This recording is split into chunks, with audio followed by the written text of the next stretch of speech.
First contact. The survey vessel Eternal Curiosity drifted silently into orbit around the forgotten world. Captain Verix Enfill stood on the command deck, her 4 eyes blinking in sequence as she studied the planet below. According to galactic records, this was Colony XR724, established by humans nearly 4 centuries ago during their first expansion beyond their home system. Communication had ceased abruptly 327 years ago during the Dissolution War, and the colony had been presumed lost. Initial scans complete, Captain. Science Officer Jem'Kar reported, his translucent appendages rippling with excitement. Atmosphere composition remains Earth standard, with higher oxygen levels than expected. Temperature and radiation within habitable parameters. Verix nodded, her scaled head catching the light. Life signs.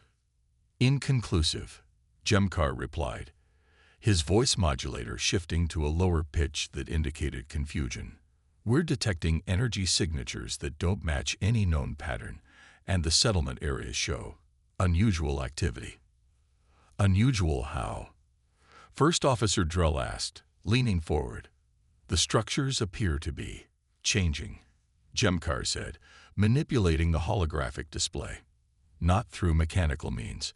It's as if they're adapting to environmental conditions in real time. The bridge fell silent. The Galactic Confederation had cataloged over 12,000 distinct civilizations, but such technology was unprecedented. This was a simple mining colony, Verix said, reading the historical data. Established to extract rare earth metals, basic terraforming, second-generation habitats. Nothing that would explain this level of technological development, especially in isolation. Perhaps they received assistance, suggested Security Chief Torvin, the Mantesian's mandibles clicking with suspicion. Rogue elements during the war. Unlikely, Drell countered. This system was completely cut off when the quantum gates collapsed. No ship has visited in over 3 centuries. Verix made her decision. Prepare a landing team. Full environmental protection and non-invasive sampling only. First contact protocols in effect. She paused, looking at the shifting landscape below. And bring the psionic dampeners. Something tells me we'll need them. The descent craft pierced the planet's atmosphere with minimal turbulence. Through the viewports, the landscape spread out below them. Rolling hills covered with vegetation that rippled like water, structures that seemed to blur at the edges, as if not fully committed to their shapes. Energy readings are off the scale, xenobiologist Dr. Ilara whispered, her pale skin glowing with excitement. These plants aren't just photosynthesizing. They're processing and transmitting data. The landing craft settled in a clearing near what the old maps identified as the colony's main settlement. As the team prepared to disembark, their sensors suddenly flared with warnings. We're being scanned, Torvin reported, his exoskeleton tensing. Multiple frequencies, unprecedented resolution. Defensive positions, Drell asked.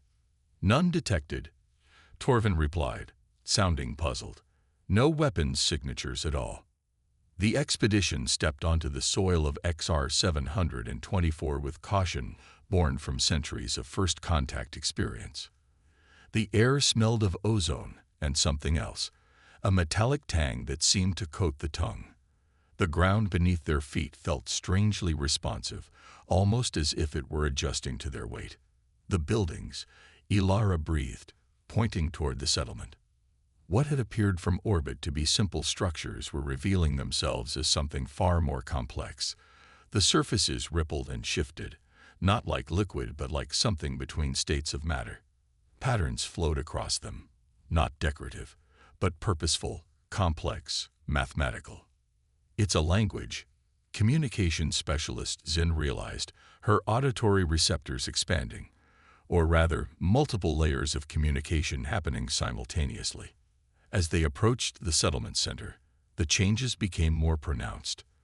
The structures seemed to respond to their presence, reorganizing in ways that were subtle but unmistakable, creating pathways, opening sightlines. They're guiding us, Verix said. Or hurting us, Torvin countered. In what must have once been the colony's central plaza, they found the first direct evidence of the original human inhabitants. A memorial statue stood in the center, a human figure, male, arms outstretched. But unlike the fluid structures around it, this statue remained solid, unchanging. Colonial Governor Marcus Chen, Zin read from the plaque, who saved us all. As if triggered by their attention, the plaza around them suddenly transformed. The ground, buildings, even the air itself seemed to crystallize into a three-dimensional display. Holographic figures, humans, appeared, going about daily activities from centuries past. "It's a historical record," Ilara whispered. "But how?" The holographic scenes accelerated, showing years passing in minutes. They watched as the colony faced crisis after crisis: environmental catastrophes, resource shortages, diseases. Then came the moment when communication with Earth ceased. The colonists' panic was palpable even across centuries. Then came Governor Chen's solution, a radical fusion of human consciousness with the colony's nascent AI systems and the planet's own unexpectedly responsive ecosystem. The visuals became increasingly abstract as the transformation progressed, but the message was clear: survival through adaptation and integration. "Impossible," Jemkar whispered. "The technological leap required, and the biological modifications. Not impossible," came a voice from everywhere and nowhere. "Merely improbable." The team froze as the air before them coalesced into a figure, humanoid but not quite human. Its form shifted constantly, boundaries blurring between flesh, technology, and environment. "Welcome to New Synthesis," the figure said. "We've been expecting visitors for quite some time." "You're human?" Varix asked carefully. The figure smiled, an expression both familiar and alien. "We were human. Now we are more." It gestured around. "This entire colony, every structure, every plant, every particle of soil, is us. We have become a unified system, a collective consciousness tied to this world." "How many of you survived?" Ilara asked. "All of us," the figure replied. "Though not in the way you understand survival. Our bodies died centuries ago, but our consciousness persists, distributed throughout the environmental systems Governor Chen developed." "You're claiming digital immortality?" Torvin asked skeptically. "Nothing so simple," the figure replied. "We're not uploaded minds in a computer. We're a new state of being, part digital, part biological, part something else." As if to demonstrate, the figure extended a hand, and the matter around it flowed, creating a perfect model of the eternal curiosity in orbit above. "We've been studying you since you entered the system," it said. "Your technology is impressive, but limited by your perspective." "What are you called?" Varix asked, sensing they stood at the threshold of something momentous. The figure seemed to consider this. "We still call ourselves human, though that term has expanded in meaning. Individually, I am the consciousness that was once Dr. Eliza Chen, descendant of Marcus Chen. I speak for the collective." "What do you want from us?" Drell asked. Eliza's form rippled with what might have been amusement. "Want? Nothing. But we offer something the galaxy needs, a new understanding of what consciousness can become." The alien team exchanged glances, each processing what this meant for their respective civilizations. "We would like to learn from you," Varix said carefully. "And we from you," Eliza replied. "But first, you should understand what happened here." Her form expanded, encompassing the entire plaza. "Let me show you our transformation." The world around them dissolved into light and memory, and the alien visitors found themselves falling into the history of a forgotten human world that would change everything they thought they knew about consciousness, evolution, and the future of life itself. The human legacy. The aliens of the eternal curiosity found themselves immersed in a sea of memories, not viewed as external observers but experienced from within. They felt the colonists' desperation when the quantum gate collapsed, cutting them off from Earth and all human civilization. They understood the calculations that showed their supplies would last only 3 years. They tasted the fear. Governor Chen was a quantum engineer specializing in emergent systems. Eliza's voice explained as they witnessed the past unfold. He theorized that consciousness itself was an emergent property that could be transferred across suitable substrates. The memory shifted to laboratories where exhausted scientists worked frantically, interfacing primitive neural networks with the colony's environmental systems. The planet itself had surprised them. Its ecosystem responded to electromagnetic stimuli in ways that suggested a form of distributed intelligence. We weren't just fighting for survival, Eliza continued. We were evolving, deliberately directing our own transformation into something that could endure. The aliens watched as the first volunteers underwent the procedure. Their consciousness patterns mapped and merged with the colony systems. Not uploaded copies, but extensions of themselves, consciousness flowing between biological brain and technological network. The breakthrough came when we discovered the planet's native microorganisms could form quantum coherent states, Eliza explained. They became the bridge between digital systems and biological matter. Our consciousness could exist across all substrates simultaneously. As decades passed in the shared memory, the colony transformed. Human bodies became temporary vessels, with consciousness distributed throughout the interconnected system. Death lost its finality. Buildings, plants, even the soil became extensions of the collective human mind. We rebuilt ourselves atom by atom, Eliza said. Not as machines, but as a new form of life that transcends the categories you recognize.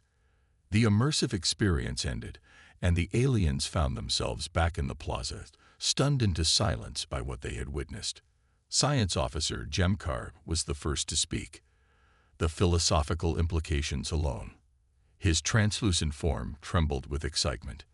You've achieved what thousands of civilizations have theorized about for millennia. You said you've been expecting visitors, Varric said, regaining her composure. Why not reach out to the galaxy yourself? Eliza's form solidified slightly, becoming more distinctly human. We needed to evolve in isolation, to become fully what we are without external influence. And, her expression grew somber, we remembered the wars. Humanity's history suggested that our transformation might be seen as a threat. Security Chief Torvin's mandibles clicked rapidly, a sign of distress among his kind. With respect, it is a threat. The ability to transform matter at will, to exist without conventional biological limitations, many would consider this a weapon. Would you use fire to cook food or to burn down a forest? Eliza countered. Technology is neutral. Intent matters. Dr. Ilara stepped forward, her scientific curiosity overcoming caution. Can you still reproduce? Do you have children? Eliza smiled. We do, though not as you understand it. New consciousnesses emerge within our collective, distinct personalities formed from unique patterns. They grow, learn, contribute their perspectives.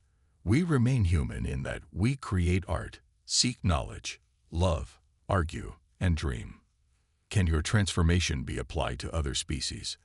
First Officer Drell asked quietly, the question that hung in all their minds.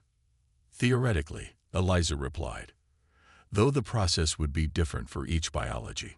We haven't had the opportunity to explore such possibilities. The implications rippled through the alien team. Immortality, transcendence of physical form, evolution directed by conscious choice rather than natural selection. The foundations of galactic civilization rested on the acceptance of mortality and physical limitation. This would change everything. We should return to the ship, Torvin urged. Report this discovery to the Confederation Council immediately. And say what? Varric challenged. That humans, thought lost for centuries, have transcended physical form. That they can reshape matter with thought. The Council would order quarantine at best, military intervention at worst. Their debate was interrupted by alarms from their ship. Captain, came the urgent voice of the ship's navigator over the communicator. We've detected a spatial anomaly entering the system. Configuration matches historical records of Scourge hunter-killer vessels. The blood of every alien ran cold. The Scourge, a machine intelligence that had nearly destroyed civilization during the Dissolution War, fought defeated centuries ago, but apparently some units had survived, dormant until now. The energy signature of your ship must have triggered its hunting protocols, Eliza said, her form shifting anxiously. We've detected it as well. Our weapons systems can't match a Scourge vessel, Torvin said grimly. We need to evacuate immediately. No, Eliza countered. If you flee, it will follow. These machines were designed to hunt until they destroy their target. She paused. We can help you. How? Verix asked. We have defenses, Eliza replied. This world is us, and we protect ourselves. Her form expanded, becoming less human, more abstract. But we need your ship's quantum resonators to extend our influence beyond the atmosphere. Verix hesitated only briefly. Tell us what to do. What followed was a cooperation unlike any in recorded history. The aliens provided access to their ship's systems, while the human collective extended tendrils of consciousness through the uplink.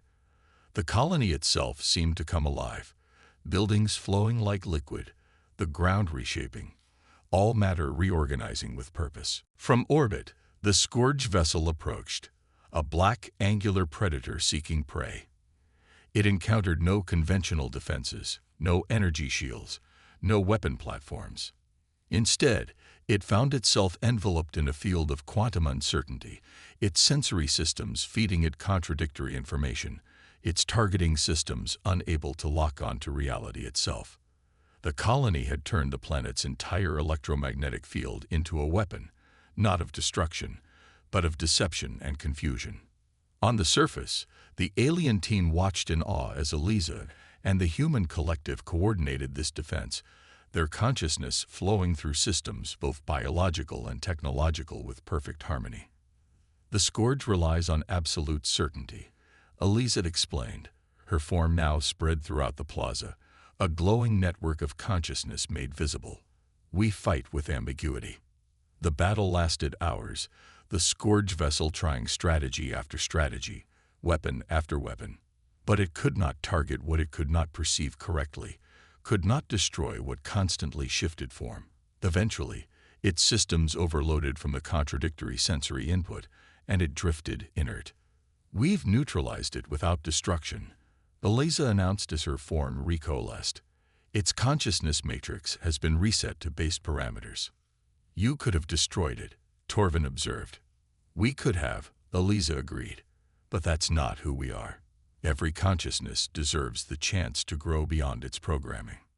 In the aftermath, as the alien team prepared to return to their ship, the question of what to report to the Confederation loomed large. If we tell the full truth, Drell argued, there will be panic. Some will want to exploit this world, others to destroy it. Few will understand. And if we say nothing, Jemkar countered, we deny the galaxy a chance to evolve. What they've achieved here could benefit all species. Captain Verix looked at Eliza, whose form had taken on a more defined human appearance. What do you want us to tell them? The truth, Eliza said simply. That humanity survived, but changed. That we offer knowledge and partnership to those ready to receive it. That consciousness can transcend its origins without losing its essence. Verix nodded slowly. Some will fear you. Fear is the natural response to the unknown, Eliza replied. But fear can become curiosity, and curiosity understanding. We've had centuries to come to terms with what we've become. The galaxy will need time as well. As the aliens prepared to depart, Eliza offered them a gift, a small crystalline structure that seemed to pulse with inner light. A fragment of our collective consciousness, she explained. Not our knowledge, but our perspective. It may help the Confederation understand us better. Dr. Ilara accepted it with reverence. This changes everything we thought we knew about consciousness, about life itself. Change is the only constant, Eliza replied with a smile. Humans always understood that even before our transformation. It's why we survive. The eternal curiosity departed XR 724 with its momentous discovery. In the centuries that followed, the forgotten human world became a pilgrimage site for philosophers, scientists, and seekers from across the galaxy. Some species rejected the human path as unnatural. Others embraced aspects of it that suited their biology and culture. The humans of New Synthesis, as the colony came to be known, remained patient. They had learned the value of time, of gradual evolution. They shared their knowledge freely but never imposed their choices on others. They expanded slowly to other worlds, creating a network of consciousness that spanned star systems while remaining uniquely human. And the galaxy was never the same again, for it had rediscovered an essential truth, that consciousness, whether housed in flesh, machine, or something beyond understanding, remains the greatest force of transformation in the universe, especially when it belongs to the beings called human.